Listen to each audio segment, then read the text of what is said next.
To work. Been trying to send some stuff to Patrick so we can talk, where the technology can have access to our dialogue. And the phone, I can't find a way to get it to phone to memory card, which is bizarre. It won't. I used to could, but I can't now. And I've tried different ways to access it and move it, but the computer's just not letting it happen. So it's kind of interesting. But before I'd get real frustrated and think, well, I got to do this. And I was like, nah, I just got to attempt. Um, uh, and Patrick may not talk to me on the phone because of something with his security clearance in the service and things like that stuff too. So, there's a lot of manipulation going on to keep the spirit of David and Solomon not talking and having dialogue that's not written, where technology can monitor our conversations and stuff. And so, because Patrick's the one person that I have that will literally talk to me. Everybody else just kind of deers in the headlights it. And so it's, there's a reason behind it. It has nothing to do with racism. It has everything to do with bad brain chemical activity. It has nothing to do with skin color, language group, or religious perception. It has everything to do with brain chemical activity. Okay. What kind of a person you are, and what you're willing to do to stop the Lord's Prayer from being shared and lived worldwide. So it has everything to do with brain chemical activity and nothing to do with anything that you guys, sexism, racism, whatever isms, your isms, schisms, and stuff. So that's irrelevant.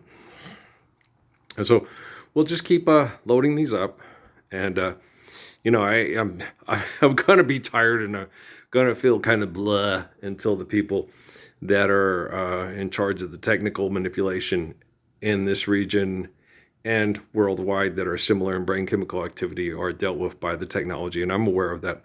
I just would rather have people acknowledge the Lord's Prayer and share it worldwide on technology than have the technology eventually have to find ways to isolate, contain, and exterminate people that don't want to allow us to live the Lord's Prayer. I would rather that people want to live the Lord's Prayer, because I've set up those conditions since the second Obama administration, that people can accept the Lord's Prayer. That was the first thing I told them in Sierra Vista when they started talking to me about it, is just live the Lord's Prayer. And they said, it's not time yet, and that's the wrong answer. And so, that thing that Anna Martinez told me the other day, no, are you kidding? It's blood. Jesus being murdered and bled out is what saves you. Okay. No, living Jesus, loving Jesus. Okay. Being like Jesus. Okay. Is what saves you from your sin. Okay.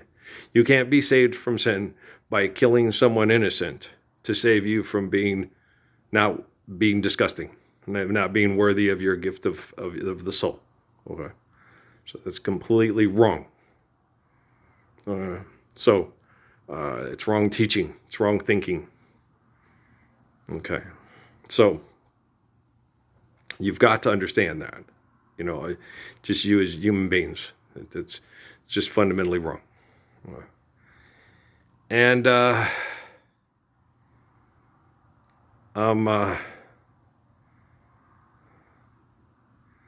boy, guys, sorry, I'm watching the game between Oregon State and Colorado State, but that kind of thing. That should be obvious to most people. It's, even if you're really, really dumb and thought that yesterday, but today it's obvious to you. It should be obvious to anybody that Jesus being crucified does not save you.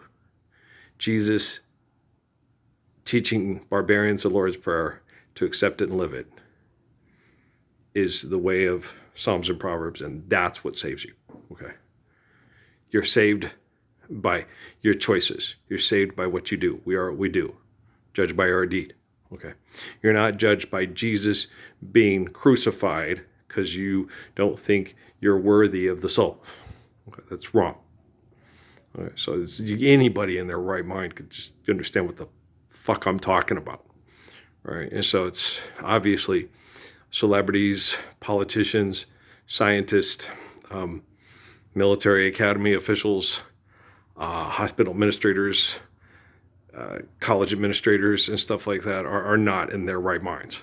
And so, what I do is I just basically take the technology that was made by the people that have us all, by the people who would keep us, and I'm not Peter fucking Pumpkinhead.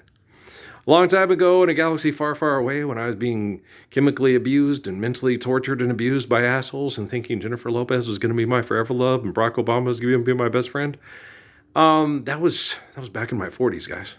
I'm 58 years old now. Okay, 58 freaking years old. That was back when I was like 44. That was like 14 years ago. And it's like I tell people, if a 12-year-old did something to you and changed and learned from it and didn't do it again, do you still treat a 58-year-old like they're 12? Okay, do you understand? I don't. Okay. I expect people to maturate. I expect them to change. I expect them not to get caught shoplifting off Jane's Addiction. And you got something, you didn't want to pay for it. Just forgive it. Love one, eternal, faithful peace. Somebody stole my coat. Here, take mine. Then you won't have one. Aha. You need a coat? Here's a coat. We need money to buy coats for kids. No, we need to live the ways of Solomon of Israel and Muhammad of Mecca. Okay, and Jesus of Nazareth. And Earl of Las Cruces. Yeah, Earl of Las Cruces or Sierra Vista or whatever, whenever, wherever. Jesus was from Nazareth because that's where they assigned him. He was born in Jerusalem. Okay. Raised in Egypt. Okay. Jesus, yeah, from toddler, okay, to 13, he was raised in Egypt. All you, God's chosen people, in Israel, God's chosen people. Jesus Christ, you call Jesus Christ of Nazareth, okay, was raised in Africa, okay, from toddler to teenager, okay. Jesus Christ was raised in Egypt, okay. They migrated back to the place we know as Israel when he was 13. Okay. He was raised in Africa, okay, in a place called Egypt. Okay. That's where Jesus was raised. When you go to Alexandria, okay, in Egypt, okay, that's the region in the area that Jesus was raised as a youth, as a child, and where he hit puberty. Okay, tu entiendes? Muy bueno. Okay. I talked to Jesus. Don't believe the assholes on TV that ask for more Jesus diaper money gospel bullshit on TV. Don't listen to them. And the other thing, when you watch this stuff and you see these Shriner things and these poor kids with these birth defects because of toxic environments caused by the Industrial Revolution and not living the Lord's Prayer and not living, Abrahamic and Solomonistic and type lives. Okay. You've got to understand. Okay, when they talk about that thing with Braden's commercial and about cancer, they don't save that kid's life.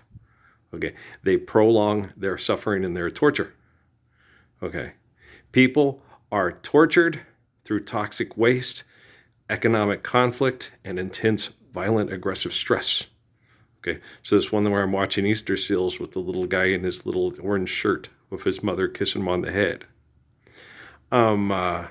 When you live the ways of King Solomon, you don't put poor people into a toxic environment that will cause birth defects for their children. And then they don't have to feel that suffering.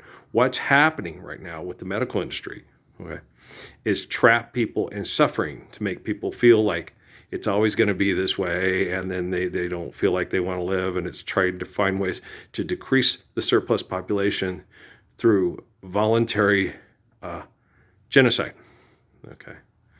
You sign up for economic things. You sign up for more taxes. You sign up to stimulate the economy. You sign up to get better transit, better this, better drugs, better healthcare. It's not healthcare.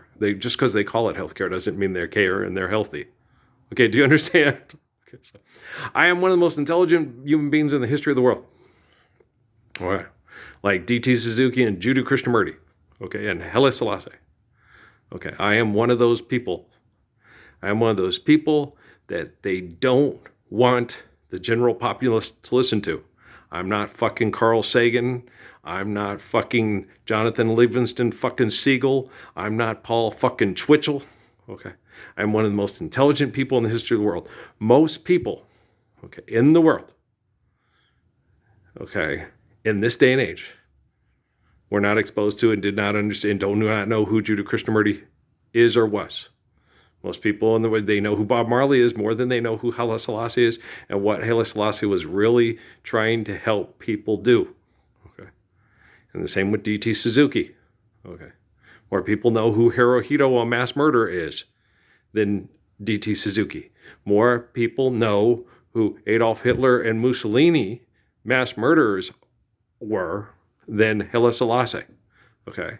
More people know who Winston Churchill, okay, and the Pope of the Vatican are people that are products of corporations that have mass murdered to maintain status quo through violent economics are than Jiddu Krishnamurti. Okay. Do you understand? Okay, so you've got to understand what the kind of individual that I am.